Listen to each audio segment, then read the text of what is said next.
ಯೋಜನೆಯಲ್ಲಿ ಮತ್ತು ನಮ್ಮ ಕೋಟೆಗಾರ ಪಟ್ಟಣ ಪಂಚಾಯತಿನ ನಿಧಿಯಲ್ಲಿ ಸುಮಾರು 11,55,00,000 ರೂಪಾಯಿಗಳ ರಸ್ತೆ ಕಾಂಕ್ರೀಟೀಕರಣ ಇರ್ಬೋದು, ಕುಡಿಯುವ ನೀರಿನ ಯೋಜನೆ ಆಗಿರ್ಬೋದು, ದಾರಿದೀಪ, ಕಿಂಡಿ ಅಣೆಕಟ್ಟು, ಸ್ಮಶಾನ ಅಭಿವೃದ್ಧಿ, ಅದೇ ರೀತಿ ತ್ಯಾಜ್ಯ ನಿರ್ವಹಣೆ ಮತ್ತು ಸಮುದಾಯ ಭವನ ಹಾಗೂ ಇನ್ನಿತರ ಕಾಮಗಾರಿಗಳು ನಮ್ಮ ಕೋಟೆಗಾರ ಪಟ್ಟಣ ಪಂಚಾಯಿತಿಯಲ್ಲಿ 2.5 ವರ್ಷಗಳ ಅವಧಿಯಲ್ಲಿ ನಮಗೆ ಆಗಿದೆ. ಇದರ ಒಟ್ಟಿಗೆ ಇನ್ನೂ 3,92,00,000 ರೂಪಾಯಿಗಳ ಕಾಮಗಾರಿ ಟೆಂಡರ್ ಹಂತದಲ್ಲಿದ್ದು ಮುಂದಿನ ಕೆಲವೇ ದಿನಗಳಲ್ಲಿ ಇದರ ಕೆಲಸ ಕೂಡ ಆಗಲಿಕ್ಕಿದೆ. ಅದರ ಒಟ್ಟಿಗೆ ನಮ್ಮ ಪಟ್ಟಣ ಪಂಚಾಯಿತಿಯಲ್ಲಿ ವಿಶೇಷವಾಗಿ 4 ಆಸ್ಪತ್ರೆಗಳಿದೆ. ನಿಟ್ಟೆ ಹಾಸ್ಪಿಟಲ್, ಯನಪಾಯ ಹಾಸ್ಪಿಟಲ್, ಕನಚೂರು ಮತ್ತು ಫಾದರ್ ಮುಲ್ಲರ್ಸ್. ಇಲ್ಲಿ ಜನನ ಮತ್ತು ಮರಣ ಆದರೆ ಒಂದು ಸರ್ಟಿಫಿಕೇಟ್ಗೆ ನಮ್ಮ ಕೋಟೆಗಾರ ಪಟ್ಟಣ ಪಂಚಾಯಿತಿಗೆ ಬರಬೇಕು. ನಮಗೆ ಕಳೆದ 1 ವರ್ಷದಲ್ಲಿ ಸುಮಾರು 6,000ದಿಂದ 7,000ದವರೆಗೆ ಇಲ್ಲಿ ಸರ್ಟಿಫಿಕೇಟ್ 1 ವರ್ಷದಲ್ಲಿ ನಾವು ಕೊಡ್ತೇವೆ. ನಿಜವಾಗಿ ಒಂದು ಸರ್ಟಿಫಿಕೇಟ್ಗೆ ಇಲ್ಲಿ ಅರ್ಜಿ ಕೊಟ್ಟು 7 ದಿವಸಗಳ ಸಮಯ ಇದೆ. ಆದರೆ ನಮ್ಮ ಮುಖ್ಯಾಧಿಕಾರಿಗಳ ಸಹಕಾರದಿಂದ ಮತ್ತು ನಮ್ಮ ಅಧಿಕಾರಿಗಳ ಸಹಕಾರದಿಂದ ನಾವು ಇಲ್ಲಿ 1 ಗಂಟೆ ಇಲ್ಲಾಂದರೆ 2 ಗಂಟೆಯಲ್ಲಿ ನಾವು ಸರ್ಟಿಫಿಕೇಟನ್ನು ಕೊಡ್ತೇವೆ. ಯಾಕೆಂದರೆ ನಮಗೆ ಇಲ್ಲಿಯವರೆಲ್ಲ ಬೇರೆ ಬೇರೆ ಜಿಲ್ಲೆಯಿಂದ ಧಾರವಾಡ ಇರ್ಬೋದು, ಹಾಸನ ಇರಬಹುದು, ಚಿಕ್ಕಮಗಳೂರು ಇರಬಹುದು, ದಾವಣಗೆರೆ ಇರಬಹುದು, ಅದು ಅಲ್ಲದೆ ಕೇರಳದಿಂದ ಕೂಡ ಇಲ್ಲಿ ದಿನನಿತ್ಯ ಸರ್ಟಿಫಿಕೇಟ್ಗೆ ಬರ್ತಾರೆ. ಅವರಿಗೆ ಬಂದು 1-2 ಗಂಟೆ ಕೂತ್ಕೊಳ್ಬೇಕಾಗ್ತದೆ. ಒಂದು ವೇಳೆ ಸರ್ವರ್ ಏನಾದರೂ ಪ್ರಾಬ್ಲಮ್ ಇದ್ದರೆ ಮಧ್ಯಾಹ್ನವರೆಗೆ ಕೂತ್ಕೊಳ್ಬೇಕಾಗ್ತದೆ. ನಮಗೆ ಸ್ಥಳದ ಅವಕಾಶ ಸ್ವಲ್ಪ ಸ್ಥಳದ ಕೊರತೆ ಇತ್ತು. ಅದರ ಒಟ್ಟಿಗೆ ನಮ್ಮ ಇಲ್ಲಿ ಪಟ್ಟಣ ಪಂಚಾಯತಿಯಲ್ಲಿ ತುಂಬ ಬಡವರು ಬಂದರೆ ಅವರಿಗೆ ಕೆಲಸ ಮಾಡಲಿಕ್ಕೆ ಸ್ವಲ್ಪ ಕಷ್ಟ ಆಗ್ತಾಯಿತ್ತು. ಯಾರಿಂದ ಯಾವ ಕೆಲಸ ಮಾಡಿಸುವುದು, ಯಾರ ಹತ್ರ ಮಾತಾಡುವುದು ಅಂತ ಗೊತ್ತಿರಲಿಲ್ಲ. ಅದಕ್ಕೋಸ್ಕರ ನಾವು ನಮ್ಮ ಪಟ್ಟಣ ಪಂಚಾಯತಿನ ನಿಧಿಯಿಂದ 15 ಲಕ್ಷ ರೂಪಾಯಿ ಮತ್ತು 14ನೇ ಹಣಕಾಸು ಯೋಜನೆಯಲ್ಲಿ 5 ಲಕ್ಷ ರೂಪಾಯಿಯನ್ನು ಇಟ್ಟುಕೊಂಡು ಒಂದು ಸುಂದರವಾದಂಥ ಒಂದು ಕಟ್ಟಡವನ್ನು ನಿರ್ಮಿಸಿದ್ದೇವೆ. ಈ ಕಟ್ಟಡ ಮೊದಲಿನ ಕಟ್ಟಡ 1956ನೇ ಇಸವಿಯಲ್ಲಿ ಇದು ಶಂಕುಸ್ಥಾಪನೆಯಾಗಿ ಉದ್ಘಾಟನೆಗೊಂಡಂಥ ಕಟ್ಟಡ. ಅದಕ್ಕೋಸ್ಕರ ನಾವು ಯಾವ ಯಾವ ಇಲಾಖೆಯಲ್ಲಿ ಇದೆ ಅದನ್ನು ಒಂದೊಂದು ಸೇವಾ ಕೌಂಟರನ್ನು ಮಾಡಿ ಜನರಿಗೆ ಸುಲಭದಲ್ಲಿ ನಮ್ಮ ಗ್ರಾಮಸ್ಥರಿಗೆ ಒಂದು ಸೇವೆ ಸಿಗಬೇಕು ಅನ್ನುವಂಥ ದೃಷ್ಟಿಯಲ್ಲಿ ನಮ್ಮ ಪಟ್ಟಣ ಪಂಚಾಯತಿನ ಕ್ರಿಯಾಶೀಲ ಅಧ್ಯಕ್ಷರ ನೇತೃತ್ವದಲ್ಲಿ ಮತ್ತು ನಮ್ಮ ಎಲ್ಲ ಪಟ್ಟಣ ಪಂಚಾಯತಿನ ಸದಸ್ಯರ ನೇತೃತ್ವದಲ್ಲಿ ಮತ್ತು ಅಧಿಕಾರಿಗಳ ಮತ್ತು ನಮ್ಮ ಗ್ರಾಮಸ್ಥರ ಒಂದು ನೇತೃತ್ವದಲ್ಲಿ ಇವತ್ತೊಂದು ನವೀಕೃತವಾದಂಥ ಒಂದು ಪಟ್ಟಣ ಪಂಚಾಯತ್ ಕಟ್ಟಡವನ್ನು ಇವತ್ತು ನಮ್ಮ ಮಾನ್ಯ ಸಂಸದರು ದೇಶದ ನಂಬರ್ 2 ಸಂಸದರಾಗಿ, ರಾಜ್ಯದ ನಂಬರ್ 1 ಸಂಸದರಾಗಿ ಇಡೀ ಜಿಲ್ಲೆಯಲ್ಲಿ ಪಾದರಸದಂತೆ ಓಡಾಡ್ತಾ ಇರುವಂಥ ಒಬ್ಬ ಪ್ರಾಮಾಣಿಕ ಸಂಸದರು ಅಂತ ಹೇಳಲಿಕ್ಕೆ ನಮಗೆ ತುಂಬ ಹೆಮ್ಮೆ ಆಗ್ತದೆ.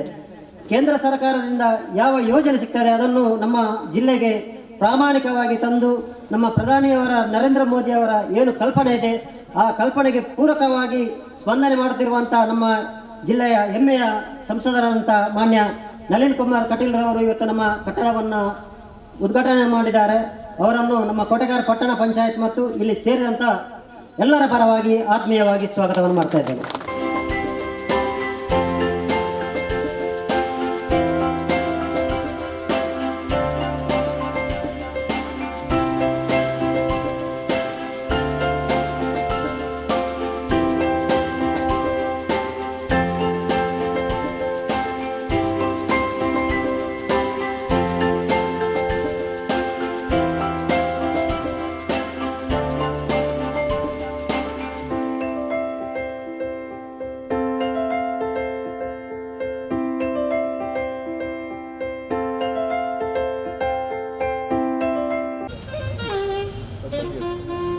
ಉದ್ಘಾಟನಾ ಕಾರ್ಯಕ್ರಮವನ್ನು ನಿರ್ವಹಿಸಿದಂಥ ನಮ್ಮ ಜನಪ್ರಿಯ ಸಂಸದರು ಶ್ರೀ ನಳಿನ್ ಕುಮಾರ್ ಕಟೀಲ್ ಇವರಿಂದ ಈ ಒಂದು ಉದ್ಘಾಟನೆಯನ್ನ ಮಾತುಗಳನ್ನು ಆಡಬೇಕಾಗಿ. ಆಡಳಿತ ಮತ್ತು ಪ್ರತಿಪಕ್ಷ ಅನ್ನತಕ್ಕಂಥ ಶಬ್ದಗಳು ಇರ್ತದೆ. ಪ್ರತಿಪಕ್ಷ ಹೇಗಿರ್ತದೆ ಕೇಳಿದರೆ, ಆಡಳಿತ ಮಾಡಿದವರ ಒಳ್ಳೆಯ ಕಾರ್ಯಗಳಿಗೆ ಬೆಂಗಾವಲಾಗಿ ಬೆಂಬಲವಾಗಿ ನಿಂತು ಆ ಕ್ಷೇತ್ರದ ಅಭಿವೃದ್ಧಿ ಮಾಡತಕ್ಕಂಥದ್ದು. ಎಲ್ಲಿಯಾದರೂ ತಪ್ಪು ಮಾಡಿದಾಗ, ಸಹಜ ಮಾನವ ಗುಣದಲ್ಲಿ ತಪ್ಪು ಮಾಡಿದಾಗ ವಿರೋಧ, ವೈಚಾರಿಕವಾಗಿರ್ತಕ್ಕಂಥ ಅಥವಾ ಅಲ್ಲಿರ್ತಕ್ಕಂಥ ಸಾಮೂಹಿಕವಾಗಿರ್ತಕ್ಕಂಥ ವಿರೋಧಗಳನ್ನು ವಿರೋಧ ಮಾಡತಕ್ಕಂಥದ್ದು ಪ್ರತಿಪಕ್ಷದ ಜವಾಬ್ದಾರಿ. ಇವತ್ತು ಕೋಟೆಗಾರ ಪಟ್ಟಣ ಪಂಚಾಯತ್ ಆಡಳಿತ ಮತ್ತು ಪ್ರತಿಪಕ್ಷದವರು ಒಂದಾಗಿ ಬಹಳ ಅಭಿವೃದ್ಧಿ ಕಾರ್ಯವನ್ನು ಮಾಡಿದ್ದಾರೆ. ಹಾಗಾಗಿ ಸಹಕಾರ ಕೊಟ್ಟ ಎಲ್ಲರಿಗೂ ನಾನು ಅಭಿನಂದನೆಗಳನ್ನು ಸಲ್ಲಿಸ್ತೇನೆ. ಕೇಂದ್ರ ಸರ್ಕಾರ ಇರಬಹುದು, ರಾಜ್ಯ ಸರ್ಕಾರಗಳು ಯೋಜನೆಗಳನ್ನು ಜೋಡಿಸ್ತಾ ಬರ್ತಾರೆ. ಆ ಯೋಜನೆಗಳನ್ನು ಅನುಷ್ಠಾನಗೊಳಿಸ್ತಕ್ಕಂಥದ್ದಲ್ಲಿ ಇವತ್ತು ನಾನು ಹೇಳಲಿಕ್ಕಿದೆ, ಪ್ರಧಾನಮಂತ್ರಿಗಳು ಕೇಂದ್ರದಲ್ಲಿ 10 ಯೋಜನೆಗಳ ಘೋಷಣೆಯನ್ನು ಮಾಡ್ತಾರೆ. ನಿಜವಾಗಿರ್ತಕ್ಕಂಥ ಪ್ರಧಾನಮಂತ್ರಿ ಯಾರು ಅಂತ ಕೇಳಿದ್ರೆ, ಯಾರು ಗ್ರಾಮ ಪಂಚಾಯತ್ನಲ್ಲಿ ಸರಿಯಾಗಿ ಆಡಳಿತ ನಡೆಸ್ತಾನೆ ಅವನೇ ಪ್ರಧಾನಮಂತ್ರಿ, ಯಾರು ಪಟ್ಟಣ ಪಂಚಾಯತ್ನಲ್ಲಿ ಸರಿಯಾಗಿರ್ತಕ್ಕಂಥ ಆಡಳಿತವನ್ನು ನಡೆಸ್ತಾನೆ ಅವನೇ ಪ್ರಧಾನಮಂತ್ರಿ. ಯಾಕೆ? ಪ್ರಧಾನಮಂತ್ರಿಗಳು ಕೇಂದ್ರದಲ್ಲಿ ಬಿಡುಗಡೆ ಮಾಡಿರ್ತಕ್ಕಂಥ ಹಣವನ್ನು ಖರ್ಚು ಮಾಡಲಿಕ್ಕೆ ಪ್ರಧಾನಮಂತ್ರಿಗಳಿಂದ ಆಗುವುದಿಲ್ಲ. ಅದನ್ನು ಖರ್ಚು ಮಾಡಬೇಕಿದ್ರೆ, ಅದನ್ನು ವ್ಯವಸ್ಥಿತವಾಗಿ ಜೋಡಿಸಬೇಕಿದ್ರೆ ಅದರಲ್ಲಿ ಪಾರದರ್ಶಕವಾಗಿರ್ತಕ್ಕಂಥ ವ್ಯವಸ್ಥೆಗಳ ಅನುಸಾರವಾಗಿ ಗ್ರಾಮೀಣ ಜನರಿಗೆ ಸಹಕಾರಗಳನ್ನು ಕೊಡಬೇಕಿದ್ರೆ ಆ ಸ್ಥಳೀಯ ಸಂಸ್ಥೆಯ ಅಧ್ಯಕ್ಷ ಜವಾಬ್ದಾರಿ. ಹಾಗಾಗಿ ಅವ ಪ್ರಧಾನಮಂತ್ರಿ ಅಷ್ಟೇ ಪವರ್ಫುಲ್ ಅಂತ ನಾನು ಹೇಳಬೇಕು. ಯಾಕೆ? ಅದನ್ನು ಜೋಡಿಸುವಂತ ಕಾಯಕದಲ್ಲಿ ಅವನಿಗೆ ಇಚ್ಛಾಶಕ್ತಿ ಇರಬೇಕು. ಇವತ್ತಂತಹ ಇಚ್ಛಾಶಕ್ತಿಯ ಕಾರಣಕ್ಕೋಸ್ಕರ ನಾನು ಇದೇ ಸಂದರ್ಭದಲ್ಲಿ 16 ಗ್ರಾಮ ಪಂಚಾಯತ್ಗಳು ಪಟ್ಟಣ ಪಂಚಾಯತ್ ನಗರ ಆಗಿರುವಂಥದ್ದನ್ನು ಕಂಡಿದ್ದೇನೆ. 2.5 ವರ್ಷದಲ್ಲಿ ಈ ಗ್ರಾಮದಲ್ಲಿ ಆಗಿರ್ತಕ್ಕಂಥ, ಈ ಪಟ್ಟಣ ಪಂಚಾಯತ್ನಲ್ಲಿ ಆಗಿರ್ತಕ್ಕಂಥ ಪರಿವರ್ತನೆಯನ್ನು ಕಂಡಿದ್ದೇನೆ. ನನಗೆ ಈ ಜಿಲ್ಲೆಯಲ್ಲಿ ಇದರ ಜೊತೆಗೆ ಆಗಿರ್ತಕ್ಕಂಥ ಪಟ್ಟಣ ಪಂಚಾಯತಲ್ಲಿ ಮೊದಲ ಸ್ಥಾನದಲ್ಲಿ ಅಭಿವೃದ್ಧಿಯಲ್ಲಿ ಯಾವುದು ಇದೆ ಕೇಳಿದ್ರೆ ಅದು ಕೋಟೆಗಾರ ಪಟ್ಟಣ ಪಂಚಾಯತ್ ಇದೆ ಅಂತ ನಾನು ಬಹಳ ಹೆಮ್ಮೆಯಿಂದ ಹೇಳಬಲ್ಲೆ. ಇವತ್ತು ಅನಿಲ್ ಅವರು ಲೆಕ್ಕಾಚಾರವನ್ನು ಹೇಳಿದರು. 11 ಕೋಟಿ ರೂಪಾಯಿಗಳನ್ನು ಕ್ರಿಯಾ ಯೋಜನೆಯನ್ನು ಮಾಡಿಕೊಂಡು ಜೋಡಿಸಿರ್ತಕ್ಕಂಥ ಕಾಯಕಗಳನ್ನು ಗ್ರಾಮಕ್ಕೆ ತಲುಪಿಸಿರ್ತಕ್ಕಂಥ ವ್ಯವಸ್ಥೆಯನ್ನು ಒಳ್ಳೆಯ ಕಾರ್ಯದಲ್ಲಿ ಮಾಡಿದ್ದಾರೆ. ಹಾಗಾಗಿ ಇದರ ಸರ್ವ ಸದಸ್ಯರು ಪಕ್ಷಾತೀತವಾಗಿ ಆಡಳಿತ ಮತ್ತು ಪ್ರತಿಪಕ್ಷದ ಮತ್ತು ನೇತೃತ್ವವನ್ನು ವಹಿಸಿರ್ತಕ್ಕಂಥ ಅಧ್ಯಕ್ಷರ ತಂಡಕ್ಕೆ, ಸಹಕಾರ ಕೊಟ್ಟಂತಹ ಅಧಿಕಾರಿಗಳ ತಂಡಕ್ಕೆ ನಾನು ಅಭಿನಂದನೆಗಳನ್ನು ಸಲ್ಲಿಸ್ತೇನೆ. ಬಹಳ ಒಳ್ಳೆಯ ಸಂದೇಶವನ್ನು ಈ ಕಟ್ಟಡದಲ್ಲಿ ನೀವು ಕೊಟ್ಟಿದ್ದೀರಿ. ಸ್ವಚ್ಛ ಭಾರತದ ಪರಿಕಲ್ಪನೆಯನ್ನು ಮುಂದಕ್ಕೆ ಹಾಕಿದಿರಿ. ಇವತ್ತಿನ ಅನಿವಾರ್ಯತೆ ಪ್ರಕೃತಿಯನ್ನು ಉಳಿಸಬೇಕಾಗಿರ್ತಕ್ಕಂಥ ಸಂದೇಶವನ್ನು ಜೋಡಿಸಿದಿರಿ. ಮಳೆ ಜೋರು ಬಂದರೂ ನದಿಯಲ್ಲಿ ನೀರಿಲ್ಲ ಅಂತ ಕೂಗಿಗೆ ನೆಲಜಲದ ಸಂರಕ್ಷಣೆಗೆ ಹೋಗಬೇಕಾಗಿರ್ತಕ್ಕಂಥ ಸಂದೇಶವನ್ನು ಕೊಟ್ಟಿದ್ದೀರಿ. ಹಾಗಾಗಿ ಅಭಿವೃದ್ಧಿಯ ಜೊತೆಗೆ ಆದರ್ಶಗಳನ್ನು ಈ ಪಂಚಾಯತ್ ಮೈಗೂಡಿಸಿಕೊಂಡಿದೆ. ಅದನ್ನೂ ಸಮಾಜಕ್ಕೆ ಕೊಡ್ತಕ್ಕಂಥ ಕೆಲಸವನ್ನು ಈ ಕಟ್ಟಡದ ಮುಖಾಂತರ ಕೊಟ್ಟಿದ್ದೀರಿ. ಕಟ್ಟಡ ಬಹಳ ಸುಂದರ ಆಗಿದೆ, ಒಳ್ಳೆಯ ಚೆನ್ನಾಗಿ ಆಗಿದೆ. ನಾನು ಒಬ್ಬ ರಾಜಕಾರಣಿ ಆಗುವ ಮುಂಚೆ ಕಾಂಟ್ರಾಕ್ಟರ್ ಆಗಿದ್ದೆ, ಗುತ್ತಿಗೆದಾರ ಆಗಿ, ಯಾವುದು ಕಳಪೆ ಇಲ್ಲದೆ ಪಾರದರ್ಶಕವಾಗಿರ್ತಕ್ಕಂಥ ಒಳ್ಳೆಯ ರೀತಿಯಲ್ಲಿ ಇದೊಂದು ಸುಂದರವಾಗಿರ್ತಕ್ಕಂಥ ಕಟ್ಟಡ ಎದ್ದು ಬಂದಿದೆ. ಅಧಿಕಾರಿಗಳಿದ್ದಾರೆ, ಕಟ್ಟಡ ಸುಂದರ ಆದರೆ ಸಾಲದು, ಇನ್ನಾಗಬೇಕಾದ್ದೇನು ಕೆಲಸ ಸುಂದರ ಆಗ. ಭಾಳ ಒಳ್ಳೆಯ ಕೆಲಸವನ್ನು ಹೇಳಿದ್ರು. ಸರ್ಟಿಫಿಕೇಟ್ಗಳು ಬಂದಾಗ ಕೊಡ್ತಕ್ಕಂಥ ಜನರನ್ನು ಕಾಯಿಸಬಾರ್ದು, ಈ ಮನೋಭಾವಗಳು ಇರಬೇಕು. ಯಾಕೆ ಗ್ರಾಮ ಪಂಚಾಯತ್ ಇರ್ಬೋದು, ಪಟ್ಟಣ ಪಂಚಾಯತ್ ಇರ್ಬೋದು, ಮಹಾನಗರ ಪಾಲಿಕೆಗಳಿರ್ಬೋದು, ಕಚೇರಿಗಳಿರ್ತಕ್ಕಂಥದ್ದು ಜನಸಾಮಾನ್ಯರ ಸಹಕಾರಕ್ಕೆ. ಆವತ್ತು ನನ್ನ ಕಚೇರಿಗೆ ಬಂದ ಜನ ಎಷ್ಟು ಕೇಳಿದರೆ, ಬೆಳಗಿನಿಂದ ಸಂಜೆವರೆಗೆ 2,000 ಜನ ಅರ್ಜಿಗಳು. ನಾನು ಅರ್ಜಿ ತೆಗೆದು ಎಲ್ಲ ಜನ ಕಲಿಸಿ ಎಲ್ಲರನ್ನು ಸಮಾಧಾನ ಮಾಡಿ ಕಳಿಸಿದ ಮೇಲೆ ರಾತ್ರಿ ಹೊತ್ತು ಕೂತು ನೋಡ್ತೇನೆ, ಒಬ್ಬ ಲೋಕಸಭಾ ಸದಸ್ಯನಿಗೆ ಸಂಬಂಧಪಟ್ಟ ಅರ್ಜಿ ಇದ್ದದ್ದು 3. 1997 ಅರ್ಜಿಯು ಗ್ರಾಮ ಪಂಚಾಯತಲ್ಲಿ ಕೊಡಬೇಕಾದ್ದು. ಯಾಕೆ ನಾನು ಯೋಚನೆ ಮಾಡಿದೆ, 10 ಜನರಲ್ಲಿ ಪರೀಕ್ಷೆಯನ್ನು ಮಾಡಿದೆ. ಆಗ ನನಗೆ ಅನಿಸಿದೆ, ಗ್ರಾಮ ಪಂಚಾಯತಿಗೆ ಹೋದಾಗ ಸರಿಯಾಗಿರ್ತಕ್ಕಂಥ ಉತ್ತರಗಳನ್ನು ಕೊಡದೇ ಇರತಕ್ಕಂಥ ಅಲ್ಲಿಯ PDO, ಗ್ರಾಮ ಪಂಚಾಯತಿಗೆ ಹೋದಾಗ ಅಲ್ಲಿ ಸರಿಯಾಗಿರ್ತಕ್ಕಂಥ ಜನರಿಗೆ ಉತ್ತರ ಕೊಡದೇ ಇರತಕ್ಕಂಥ ಪಂಚಾಯತ್ ಅಧ್ಯಕ್ಷರು, ಗ್ರಾಮ ಪಂಚಾಯತಿಗೆ ಹೋದಾಗ ಅವರನ್ನು ಸಮಾಧಾನ ಮಾಡದೇ ಇರತಕ್ಕಂಥ ಅಲ್ಲಿಯ VA, ಗ್ರಾಮ ಪಂಚಾಯತಿಗೆ ಹೋದಾಗ ಅಲ್ಲಿ ಸರಿಯಾಗಿರ್ತಕ್ಕಂಥ ಸಮರ್ಪಕವಾಗಿರ್ತಕ್ಕಂಥ ಉತ್ತರ ಕೊಡದೇ ಇರತಕ್ಕಂಥ ಪಂಚಾಯತ್ ಸದಸ್ಯರುಗಳ ಕಾರಣಕ್ಕೋಸ್ಕರ ಜನ ಅಲೆದಾಡಿ ನಮ್ಗೆ ಯಾರಾದರೂ ಉತ್ತರ ಕೊಟ್ಟರೆ ಸಾಕು ಅಂತ MP ಹತ್ರ ಬಂದಿದ್ದಾರೆ. ನಾನು ಏನೂ ಮಾಡ್ಲಿಕ್ಕೆ ಬರುವುದಿಲ್ಲ. ಯಾಕೆ? ಹಕ್ಕುಪತ್ರ ನಾನು ಕೊಡ್ಲಿಕ್ಕೆ ಬರುವುದಿಲ್ಲ, ರೇಷನ್ ಕಾರ್ಡ್ ನಾನು ಕೊಡ್ಲಿಕ್ಕೆ ಬರುವುದಿಲ್ಲ, ಮನೆಯನ್ನ ನಾನು ಕೊಡ್ಲಿಕ್ಕೆ ಬರುವುದಿಲ್ಲ, ಪಂಚಾಯತ್ನ ರಸ್ತೆಯನ್ನ ನಾನು ಮಾಡ್ಲಿಕ್ಕೆ ಬರುವುದಿಲ್ಲ. ಇಷ್ಟು ಅರ್ಜಿಗಳು ಪಂಚಾಯತ್ಗೆ ಸಂಬಂಧಪಟ್ಟದ್ದು. ಯಾಕೆ ಇದನ್ನು ಉಲ್ಲೇಖ ಮಾಡಿದೆ ಕೇಳಿದ್ರೆ, ಈ ಪಟ್ಟಣ ಪಂಚಾಯತ್ ಬಹಳ ಸುಂದರವಾಗಿರ್ತಕ್ಕಂಥ ಕಟ್ಟಡವನ್ನು ಕಟ್ಟಿದೆ. ಆದರೆ ಮುಂದಿನ ದಿನಗಳಲ್ಲಿ ಈ ಪಟ್ಟಣ ಪಂಚಾಯತ್ನ ವ್ಯಾಪ್ತಿಯ ಒಬ್ಬ ವ್ಯಕ್ತಿ ತನಗೆ ಬೇಕಾಗಿರ್ತಕ್ಕಂಥ ಹಕ್ಕಿಗಾಗಿ MLA ಹತ್ರ ಹೋಗಬಾರ್ದು, MP ಹತ್ರ ಬರಬಾರ್ದು, ಅದು ಇಲ್ಲಿ ಇತ್ಯರ್ಥ ಆಗಬೇಕು. ನನಗೆ ವಿಶ್ವಾಸ ಇದೆ, ಅದನ್ನು ಇತ್ಯರ್ಥ ಮಾಡತಕ್ಕಂಥ ಶಕ್ತಿ ಈ ತಂಡಕ್ಕಿದೆ. ಬಹಳ ಅದ್ಭುತವಾಗಿರ್ತಕ್ಕಂಥ ಇದನ್ನೇ ಪ್ರಧಾನಮಂತ್ರಿಗಳಾಗಿರ್ತಕ್ಕಂಥ ನರೇಂದ್ರ ಮೋದಿ ಅವರು ಕಲ್ಪನೆ ಕಂಡಿದ್ದಾರೆ. ಆ ಕಲ್ಪನೆ ಇವತ್ತು ಪಂಚಾಯತ್ಗಳಿಗೆ, ಕಚೇರಿಗಳಿಗೆ, ಸರ್ಕಾರಿ ಕಚೇರಿಗಳಿಗೆ ಅಲೆದಾಡಿ ಜನ ತನ್ನ ಜೀವಮಾನವನ್ನು ಕಳೆದಿರತಕ್ಕಂಥ ದಿನಗಳನ್ನು ನಾವು ಕಂಡಿದ್ದೇವೆ. ಹಾಗಾಗಿ ಮುಂದಿನ ದಿನಗಳಲ್ಲಿ ಜನ ಗ್ರಾಮದಲ್ಲಿ ತಮ್ಮ ಕಾರ್ಯಕ್ಕೋಸ್ಕರ ತನ್ನ ಹಕ್ಕಿಗೋಸ್ಕರ ಅಲೆದಾಡಬಾರ್ದು ಅನ್ನೋ ಕಾರಣಕ್ಕೋಸ್ಕರ ಇವತ್ತು ಸರ್ವಿಸ್ ಸೆಂಟರ್ಗಳನ್ನು, ಸೇವಾ ಕೇಂದ್ರಗಳನ್ನು ಪ್ರತಿ ಪಂಚಾಯತಿಗೆ ತೆಗೆಯತಕ್ಕಂಥ ಕೆಲಸ ಕಾರ್ಯಗಳಾಗಿದ್ದಾವೆ. ಇವತ್ತು ನನಗೆ ಬಹಳ ಆನಂದ ಆಗಿದೆ. ನಿನ್ನೆ ಧರ್ಮಸ್ಥಳದ ವೀರೇಂದ್ರ ಹೆಗ್ಗಡೆ ಅವರೊಂದಿಗೆ ಒಪ್ಪಂದ ಮಾಡಿಕೊಂಡಿದ್ದೇವೆ. ಮುಂದಿನ ದಿನಗಳಲ್ಲಿ ನಮ್ಮ ಜಿಲ್ಲೆಯ ಪ್ರತಿ ಮತಗಟ್ಟೆಯಲ್ಲಿ ಒಂದು ಕೇಂದ್ರ ಸರ್ಕಾರದ ಸೇವಾ ಕೇಂದ್ರ ಇರ್ತದೆ. ಅಲ್ಲಿ ಒಬ್ಬ ಸೇವಾ ಸ್ವಯಂ ಸೇವಕ ಇರ್ತಾನೆ. ಜನರಿಗೆ ಬೇಕಾಗಿರ್ತಕ್ಕಂಥ ಹಕ್ಕುಪತ್ರ ಇರ್ಬೋದು, RTC ಇರ್ಬೋದು, ಬಾಕಿಡುದಂತ ಎಲ್ಲ ವ್ಯವಸ್ಥೆಯು ಎಲ್ಲಿಯವರೆಗೆ ಹೇಳಿದ್ರೆ ಅವನ ಆರೋಗ್ಯ ಕಾರ್ಡ್ ಸಮೇತ ಒಂದೇ ಸರ್ವಿಸ್ ಸೆಂಟರ್ನ ಒಳಗೆ ಸಿಗುವಂತಹ ಪೂರ್ಣ ತಯಾರಿಯನ್ನು ಇವತ್ತು ಕೇಂದ್ರ ಸರ್ಕಾರ ಯೋಜನೆ ತಂದಿದೆ. ಅದನ್ನು ನಮ್ಮ ಜಿಲ್ಲೆಯಲ್ಲಿ ಧರ್ಮಸ್ಥಳದವರು ಅನುಷ್ಠಾನಗೊಳಿಸುವಂಥ ಕೆಲಸ ಕಾರ್ಯಗಳಾಗ್ತವೆ. ಹಾಗಾಗಿ ಅದರ ಜೊತೆಗೆ ಈ ಪಟ್ಟಣ ಪಂಚಾಯತ್ ಜೋಡಿಸಿಕೊಂಡು ನಿಮ್ಮ ಕಲ್ಪನೆಗಳಿಂದ ಅದೇ ನರೇಂದ್ರ ಮೋದಿ ಅವರ ಕಲ್ಪನೆಗಳು ಅದನ್ನು ನೀವು ಸಾಕಾರಗೊಳಿಸ್ತೀರಿ ಅನ್ನತಕ್ಕಂಥ ವಿಶ್ವಾಸ. ಅಳದಾಡಬಾರ್ದು ಇನ್ನು ಜನ. ಇವತ್ತು ಬೇರೆ ಬೇರೆ ಹೊಸ ಹೊಸ ಯೋಜನೆಗಳು ಬರ್ತಾ ಇದ್ದಾವೆ, ಸಬ್ಸಿಡಿಗಳು ಬರ್ತಾ ಇದ್ದಾವೆ, ಮನೆಗಳು ಬರ್ತಾ ಇದ್ದಾವೆ, ಶೌಚಾಲಯಗಳು ಬರ್ತಾ ಇದ್ದಾವೆ. ಇವತ್ತು ಜನರಿಗೆ ಎಲ್ಲಿ ತಗೊಳ್ಬೇಕು ಅಂತ ಹೇಳ್ತಕ್ಕಂಥ ಮಾಹಿತಿಗಳಿಲ್ಲ. ಹಾಗಾಗಿ ಹೇಳಿದೆ ಇವತ್ತು ಬಹಳ ಅದ್ಭುತವಾಗಿರ್ತಕ್ಕಂಥ ಕಾರ್ಯವನ್ನು ನೀವು ಇಲ್ಲಿ ಮಾಡ್ತಾ ಇದ್ದೀರಿ, ನೂತನವಾಗಿರ್ತಕ್ಕಂಥ ಕಟ್ಟಡದ ಮುಖಾಂತರ. ಹಾಗಾಗಿ ಇವತ್ತು ರಾಜ್ಯ ಸರ್ಕಾರ ಇರ್ಬೋದು, ಕೇಂದ್ರ ಸರ್ಕಾರಗಳು 16 ಯೋಜನೆಗಳನ್ನು ಅನುಷ್ಠಾನಗೊಳಿಸ್ತಾ ಇದೆ. ಆ ಅನುಷ್ಠಾನಗೊಳ್ಳಬೇಕಂತ ಆದರೆ ಇವತ್ತು ನಾವು ಹೋಗ್ತಾ ಹೋಗ್ತಾ ನೋಡ್ತಾ ಇದ್ದೀವಿ. ನಮ್ಮಲ್ಲಿಯೂ ಏನಾಗಿದೆ ಅಂತ ಹೇಳಿದ್ರೆ ಒಂದು 2-3 ತಪ್ಪು ಕಲ್ಪನೆಗಳಿದ್ದಾವೆ. ಇವತ್ತು 14 ಫೈನಾನ್ಸಲ್ಲಿ ಹಣ ಬರ್ತದೆ, ರಾಜ್ಯ ಸರ್ಕಾರದ ಹಣ ಬರ್ತದೆ, SFCಯಲ್ಲಿ ಹಣ ಬರ್ತದೆ. ಈ ಗ್ರಾಮ ಪಂಚಾಯತ್ಗಳಲ್ಲಿ ಏನು ಜಗಳ, ನನಗೆ ಪಟ್ಟಣ ಪಂಚಾಯತ್ ನಾನು ಹೇಳ್ತಾ ಇಲ್ಲ, ನಿಮ್ಮದು ಹೇಳ್ತಾ ಇಲ್ಲ, ಟೋಟಲ್ ನಮ್ಮ ಒಂದು ಮಾನಸಿಕತೆಗಳು ಏನೈತೆ ಅಂತ ಕೇಳಿದ್ರೆ ನಮ್ಮಲ್ಲಿ ಕಾಂಪಿಟೀಷನ್ ಸಹಜ, ಜನಪ್ರತಿನಿಧಿ ಆದಮೇಲೆ ಸಹಜ.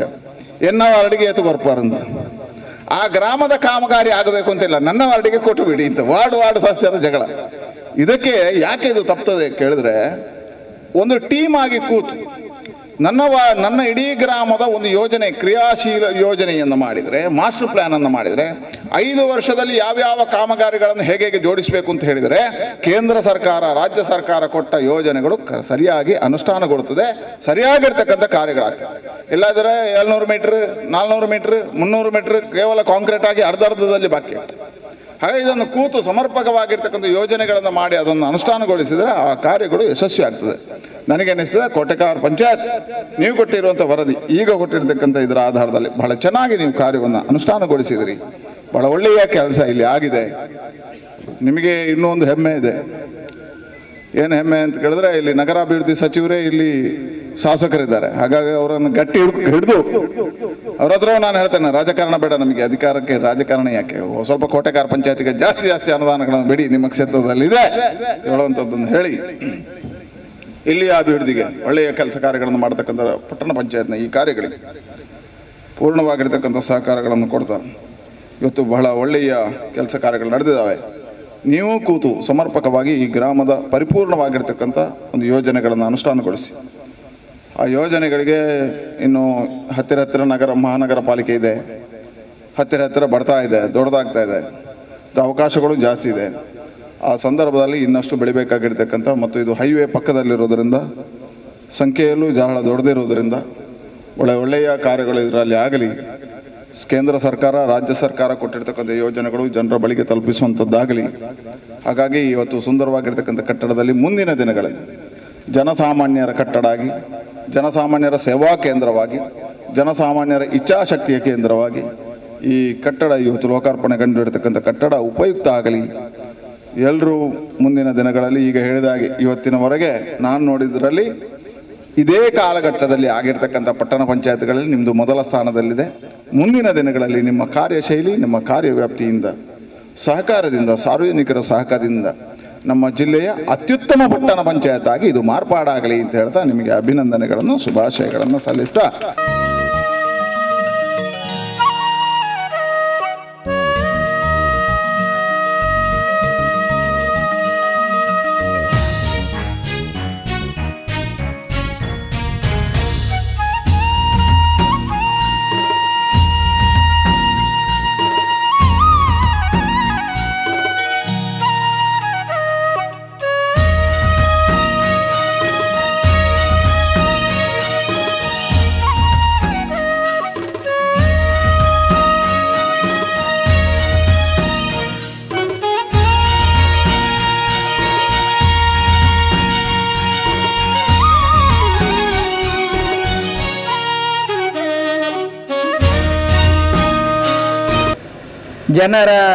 ಜನರಿಂದ ಆಯ್ಕೆಯಾದಂಥ ಸರ್ಕಾರ, ಜನರಿಂದ ಆಯ್ಕೆಯಾದಂಥ ಜನಪ್ರತಿನಿಧಿಗಳು, ಸರ್ಕಾರ ಅಥವಾ ಗ್ರಾಮ ಪಂಚಾಯತ್ ಆಡಳಿತಕ್ಕೆ ಬಂದ ನಂತರ ಸರ್ಕಾರದಿಂದ ಸಿಗುವ ವಿವಿಧ ಸವಲತ್ತುಗಳು ಎಲ್ಲೆಲ್ಲಿ ಸಿಗುತ್ತವೆ ಅದನ್ನೆಲ್ಲ ಕ್ರೋಢೀಕರಿಸಿ ಜನಸಾಮಾನ್ಯರ ಹತ್ರ ಅಭಿವೃದ್ಧಿಯತ್ತ ಅದನ್ನ ಮುಟ್ಟಿಸುವಂತ ಕೆಲಸವನ್ನು ಮಾಡಿದ್ರೆ ಪ್ರಜಾತಂತ್ರ ಯಶಸ್ವಿಯಾಗುತ್ತದೆ, ಜನ ನೆಮ್ಮದಿಯಿಂದ ಬದುಕಲಿಕ್ಕೆ ಆಗತ್ತೆ.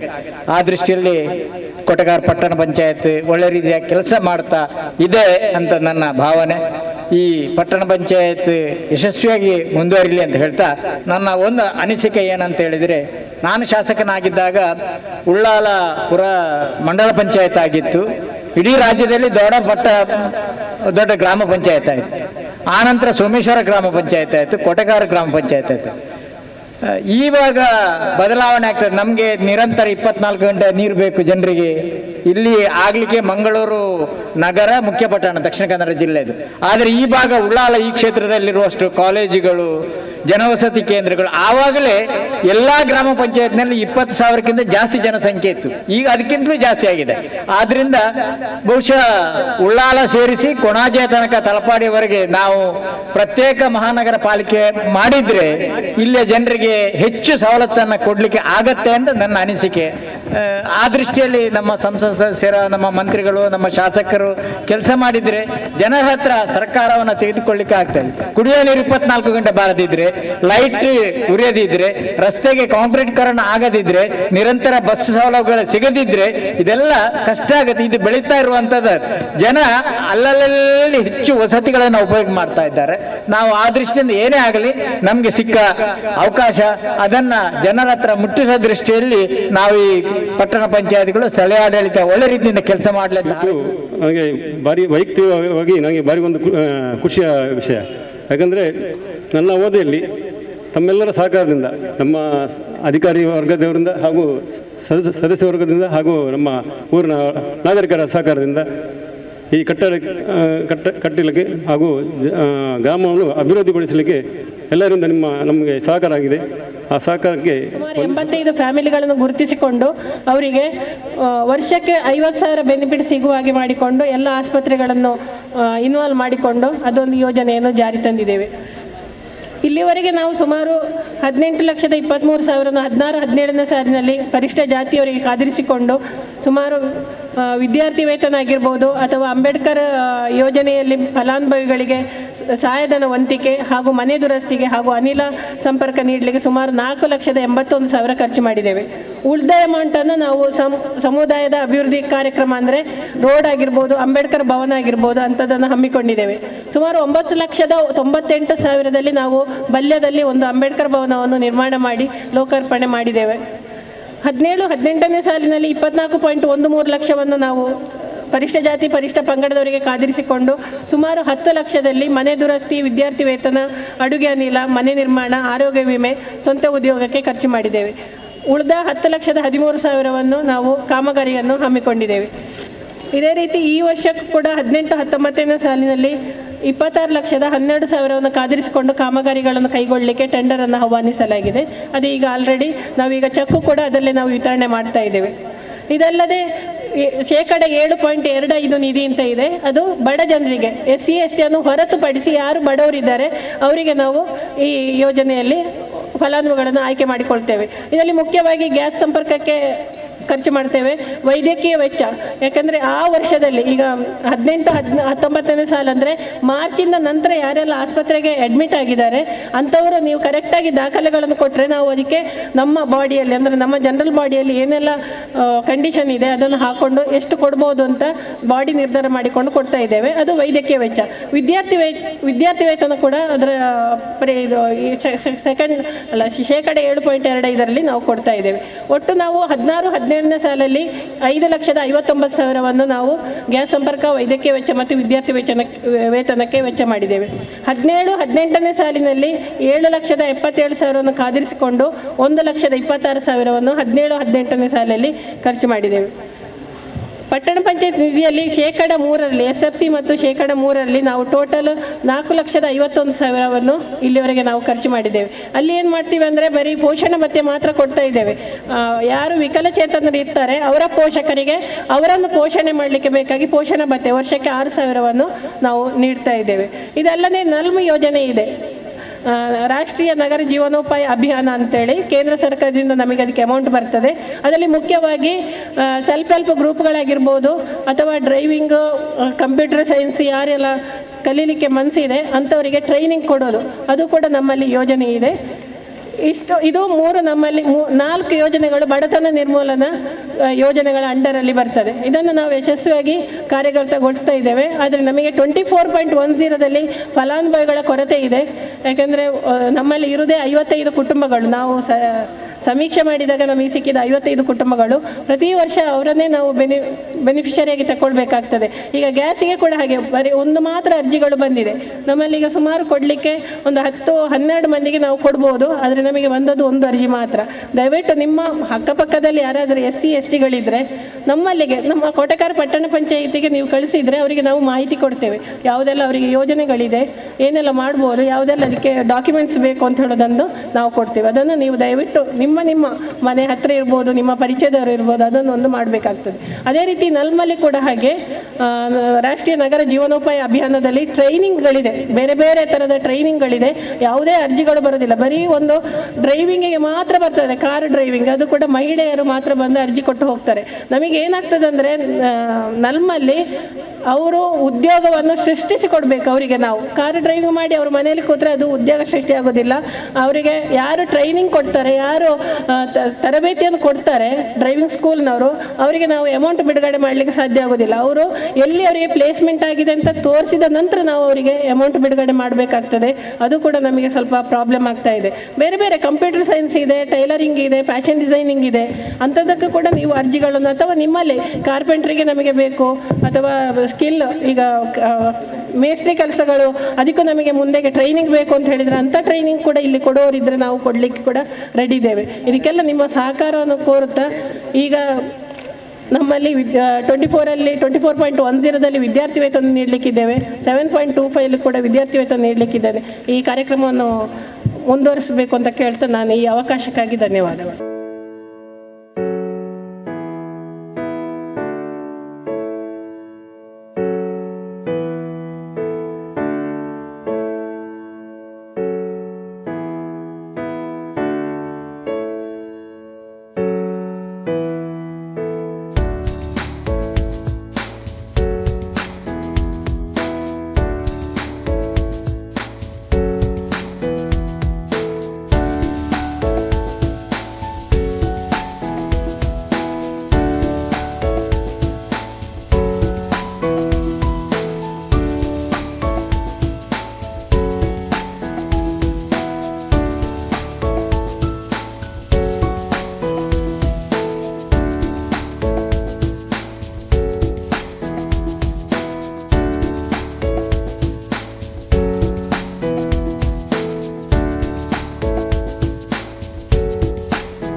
ಕಟ್ಟಡದ ಉದ್ಘಾಟನಾ ಕಾರ್ಯಕ್ರಮಕ್ಕೆ ಆಗಮಿಸಿದಂತಹ ಶ್ರೀಯುತ ನಳಿನ್ ಕುಮಾರ್ ಕಟೀಲ್ ಇವರಿಗೆ ನಮ್ಮೆಲ್ಲರ ಪರವಾಗಿ ಧನ್ಯವಾದಗಳನ್ನು ಕೋರುತ್ತೇನೆ. ಅದೇ ರೀತಿ ನಮ್ಮ ಪಟ್ಟಣ ಪಂಚಾಯತ್ ಅಧ್ಯಕ್ಷರಾದ ಉದಯ್ ಕುಮಾರ್ ಶೆಟ್ಟಿ ಇವರಿಗೂ ಕೂಡ ಧನ್ಯವಾದಗಳನ್ನು ಕೋರುತ್ತೇನೆ.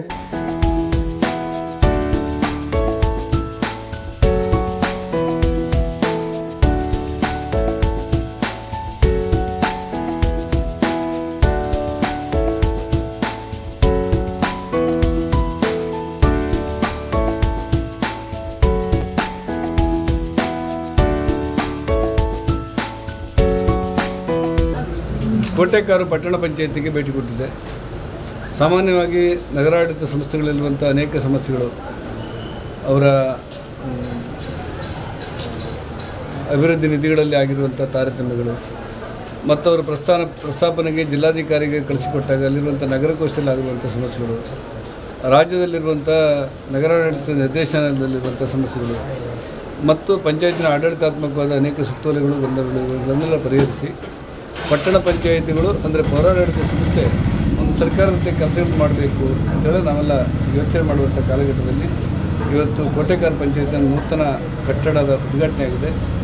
ನಾನು ಸರ್ಕಾರಕ್ಕೆ ಯಾವಾಗಲೂ ಆಗ್ರಹಪಡಿಸ್ತಾ ಇದ್ದೆ, ಈ ಪಟ್ಟಣ ಪಂಚಾಯತಿಗೆ ಹೆಚ್ಚು ಅನುದಾನವನ್ನು ಮತ್ತು ಹೆಚ್ಚು ಸಿಬ್ಬಂದಿಗಳನ್ನು ಮತ್ತು ಆಡಳಿತಾತ್ಮಕವಾದ ಸಮಸ್ಯೆಗಳನ್ನು ಸರಿಪಡಿಸಲಿಕ್ಕೆ ಬೇಕಾದಂಥ ಯೋಜನೆ ರೂಪಿಸಬೇಕು ಅನ್ನುವಂಥ ಮಾತನಾಡ್ತಿದ್ದೀವಿ.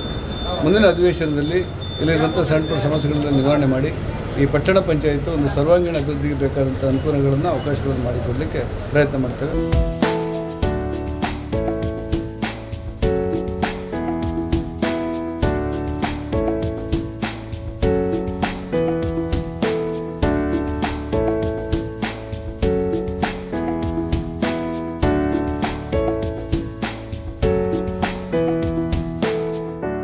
ಮೇಲೆ ಪ್ರೀತಿ ಇಟ್ಟು ನಮ್ಮ ಕೋಟೆಗಾರ್ ಪಟ್ಟಣ ಪಂಚಾಯತಿಗೆ ಆಗಮಿಸಿದ್ದಾರೆ.